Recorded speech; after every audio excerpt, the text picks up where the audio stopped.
from Culloden House, which is an estate which is just to the north of here. Now on April 16, 1746, two armies formed here for the very last time, to mark the last pitched battle fought in mainland Britain. It was between the House of Stuart and the House of Hanover. Now the House of Stuart were your Jacobites, led by Bonnie Prince Charlie. On the day of the battle, his army were numbering 5,000. The Jacobites were to take their positions at the far end of this field, and beyond where these trees are today, there's a red flag there which marks the front line of the Prince's army. It's a bit difficult to see now, but we'll get a closer look at it as we go round. Now the Prince was to face his cousin this day, the Duke of Cumberland. He was in command of the Redcoat army, which is numbering 9,000. They were to take their positions on this side of the field here, and the yellow flags you can see there mark the front lines of that army. On this tour we're going to go along the front lines of each of the armies, stopping off at points of interest. Now if you do have any questions for me, please feel free to ask at any time.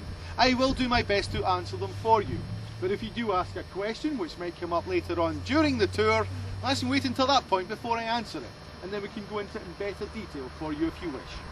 What we're going to do now is head along this pathway here. We're taking the first path on the right hand side, heading down for the Redcoat lines first of all.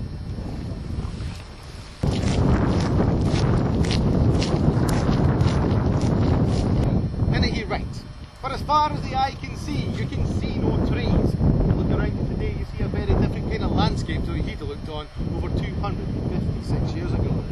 He was also to write in the journal that for the best part of the day his men were to stand in the water up past their ankles. Now imagine how uncomfortable this would have been for these men, as in the early spring the water would have been very cold. On their heads they had a dark blue bonnet with a black cockade with a red cross through it. This showed you that they were an independent company within the British Army. On the other side of this field we have Highlanders there fighting for Bonnie Prince Charlie. Those men will also be wearing the Highland dress and again carrying the same kind of weapons, but on their heads they would have a bonnet like this. Moorland is no place for any kind of warfare, never mind anything concerning horses, so these regiments had very little to do during the battle. But when it was over, they received an order from the Duke of Cumberland which was to let them have some sweets with their fatigue. An order which let them chase the Highlanders from the field. They chased them down towards Inverness. They killed every man, woman and child which they found on the way. Culloden is not famous for the battle. It's more famous what happened afterwards, for the aftermath and the ethnic cleansing which was to follow claimed many thousands of lives. Now we're going to head across the field here towards the red flag, and the distance between here and there is a quarter of a mile. Graveyard which now lies beyond those trees. At the bottom of the plaque here we do have a saying in Gaelic, and this saying says, "The children of Conan remember." Conan was a great Gaelic warrior. This is the warning to the whole of the Celtic race. Now the name Jacobite originates from Latin minutes and was yet another great victory for the Jacobites. Bonnie Prince Charlie now considered himself to have a truly invincible fighting force, and he brings his men further north up into the Highlands, and he splits his army into two. He sent his well-trained artillery units along with 2,500 men across towards Fort Augustus and Fort William, and there to try and blow up the two Hanoverian strongholds which were there. The Jacobites were successful in blowing up Fort Augustus, but it was not the case when it came to Fort William. Bonnie Prince Charlie now had only half an army assembled here at Inverness, and here he was to spend the rest of his winter. Remember, the Prince had split the army into two, and the well-trained artillery units were trying to make their way back to the battle. They were still a half-day's journey away, which meant the cannons had been upon them through, not the ball into the columns in hand. The man in charge of them was William Sullivan, who brought along a cannon balls from the tree. He had a small ball, a larger floating balls to go to the end. This particular regiment was lucky enough to have some of the proper cannonballs that have very quickly ran out in the first 5 to 10 minutes of the battle starting. And they need a sword, which we call one of this one here. Now this sword is not to be confused with a claymore. A claymore is a two-handed sword. This sword is called a pasty, a Celtic broadsword. It takes its name from the part which goes round about the hand. It will protect your hand in close quarter fighting. If we can't get to stab at someone or slash at them, when they come through we can give them a hefty punch in the face, so acts like alarm, not no dusting.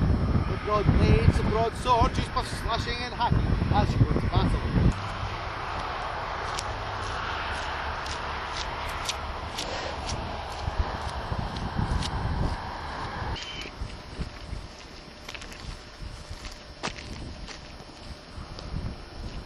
was a professional soldier.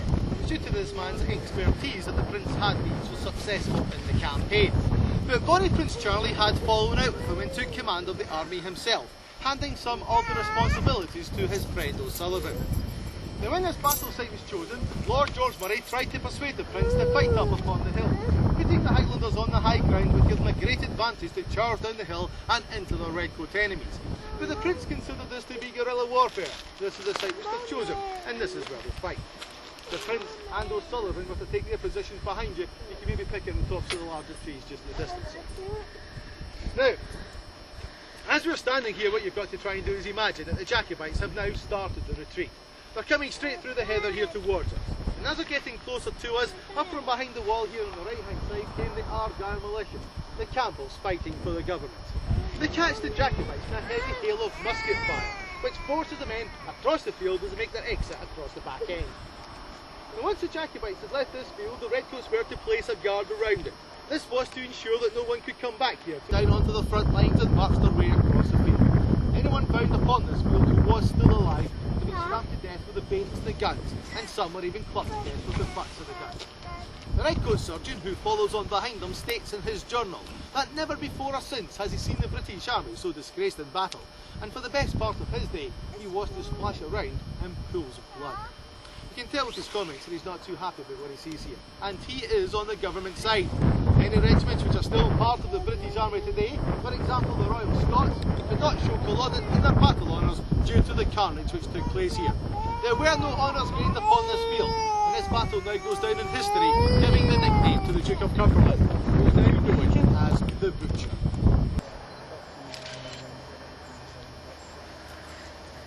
Okay folks, so now in these Jacobite graveyards, as you know, once the battle was over, the local people from Inverness were brought here at gunpoint and given the unpleasant job of burying the dead. To try and identify them and lay them out into their proper clans.